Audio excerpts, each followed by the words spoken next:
Xullas, ota-onasi yo'q, yetim bola ekansiz. Seni rangni qaytara olmasdan to'yga rozilik bildirdim. Kvartirada yashaykansiz. Uyingiz ham yo'q ekan. Topish tutishingiz qanaqa o'zi? Ota-onam uyim joyim bo'lmasa ham yaxshi daromadli ishga joylashganman. Asosiysi halol pul topaman. Yuring, bo'lmasa sizga bitta narsa ko'rsataman. Ko'rib turgan proyektingiz Angor City bo'ladi. Boshlang'ich to'lovi 30 million so'mdan hozir angorliklar sotib olishyapti. Sizga aytmoqchi bo'lgan narsam, shu yerdan bir 2 xonami, 3 xona hadya qilmoqchiman. Nima deysiz? Bu taklifingizni qabul qila olmayman. Meni o'zimga yarasha g'ururim bor. Demak, g'ururli bo'laman deng. Ro'shan, Ha, o'rta. yaxshimisiz aka? Bo'shmasmiding, o'rtoq chaqirtirgan ekansan. Hozir 1 minut. Kechagi senga aytgan o'rtog'im bor edi-yu. O'shanda aylanma spiskalar hammasini olib kelasan. Senimni to'yga sarpasa. Iltimos, bugundan qolmasan o'rtoq. Bo'ldi, Bo'pti. yes qilamiz. Xo'p.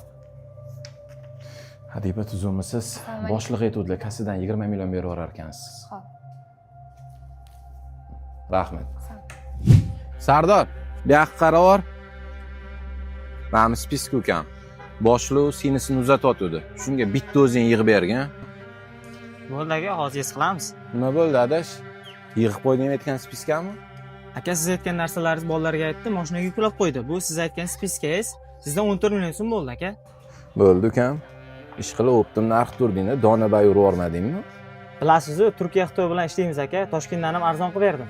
Men aytgan ish nima bo'ldi? Bugun juda bir qiziq ish bo'ldi. Qani ilohim, tinchlik xotirjamlik bo'lsin. Keling kuyov bola, nima xizmat?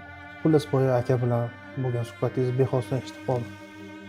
Mening o'zimga yarasha orzu havaslarim. Tushunmadim. Sal ochiqroq gapiring. Aka bu yerda 1,5 ming. Sarpay ketgan xarajatlarni o'zim yonimdan qoplamoqchiman. Buni shep qanaqa tushunar ekan? Erkaklik g'ururimga to'g'ri kelmaydi. Kamlik qilsa aytsangiz yana olib kelib beraman. Shunaqa degan. Haqiqatdan ham e'tibor erkak ekan.